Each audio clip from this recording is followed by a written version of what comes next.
So, a bunch of the Legend of Zelda games have seen Link traveling with a companion for at least the majority of the game. Today, I wanted to look back at all of those companions and rank them from my least favorite to my most favorite. Hello everybody, I'm Nintera, and I make new Legend of Zelda videos every single Wednesday, so if you want to see when those get uploaded, go ahead and subscribe to my channel.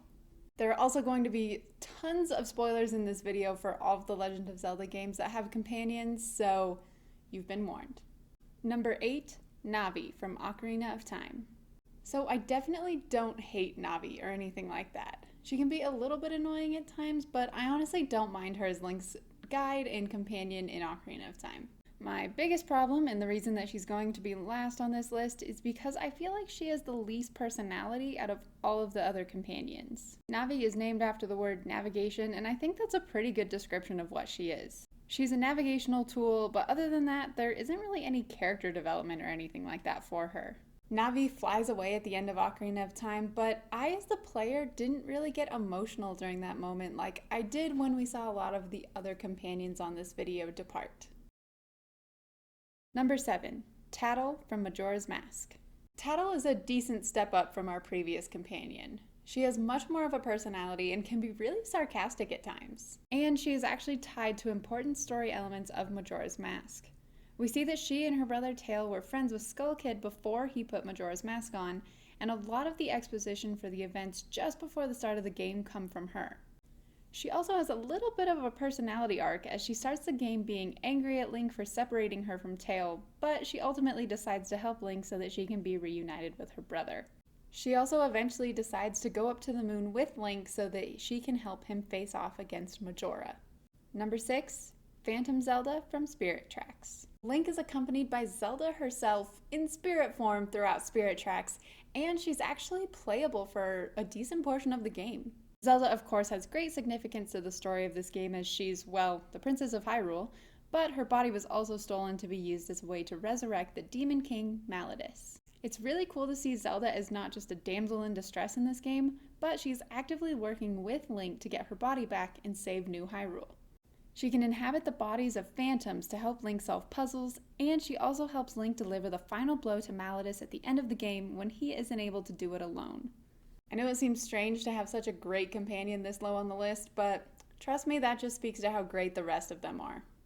Number 5, Linebeck from Phantom Hourglass. Linebeck is the owner of the aptly named SS Linebeck, which is the main mode of transportation for Link throughout Phantom Hourglass. At the beginning of the game, Linebeck really only cares about treasure, and after learning that the ghost ship that he and Link were searching for doesn't have any, he refuses to allow Link to use his ship anymore.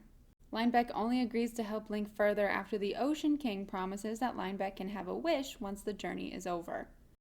Link and Linebeck really bond through their adventure though, and at the end of the game, Linebeck actually sacrifices himself to save Link, who had been captured by Bellum.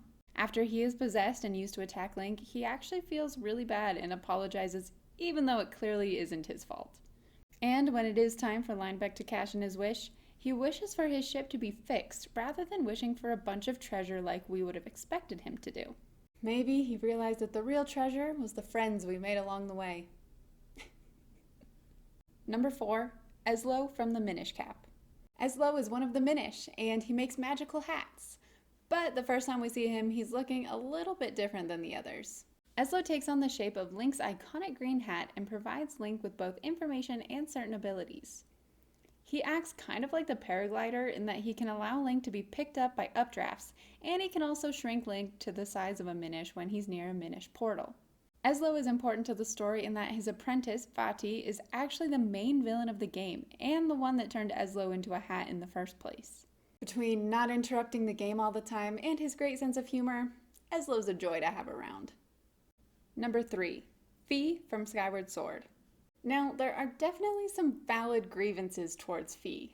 She can absolutely be a little much, and she probably interrupts the player a little bit more than we would like. But she is also arguably the most important character on this list because she's the spirit of the Master Sword.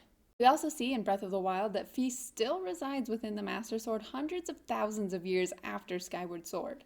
So she has silently accompanied every single hero that picked up the Master Sword on their journey. Fi helps the original Link on his journey to save the world from demise, and we see the two of them grow to be close friends throughout the game.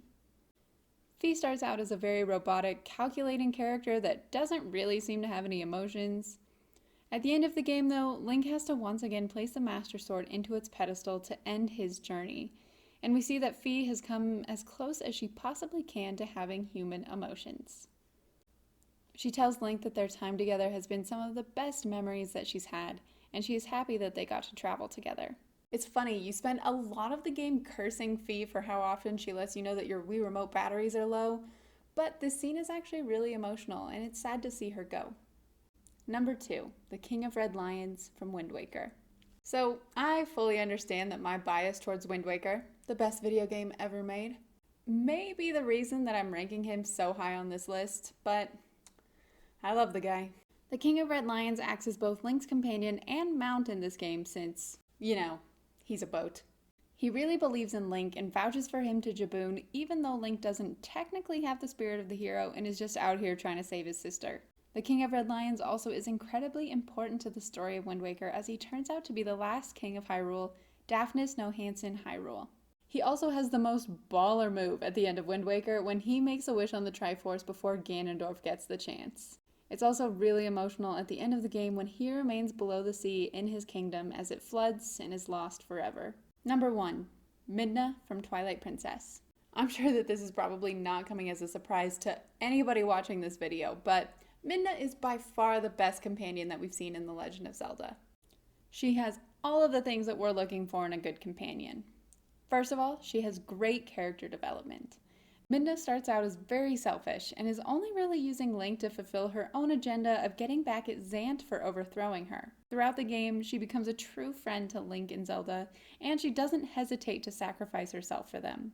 She also has great significance to the plot of the game, so it feels like she belongs as Link's companion. She wasn't just thrown into the game as a guide to help the player. She has her own complex backstory and motivations. When she leaves Link and Zelda at the end of the game, it's super emotional because we've really grown to love her as a character. So what did you guys think of my list? I'm sure there are definitely going to be people in the comments that disagreed with me on this one, so I would love to chat with you about it in the comments. And if you want to help me out with the YouTube algorithm, if you could go ahead and like this video for me, I would very much appreciate it. I also upload new Legend of Zelda videos every single Wednesday, so if you want to know when those get uploaded, go ahead and subscribe to my channel. Thank you guys so much for watching. I hope you have a great rest of your day, and I'll see you next week. Bye!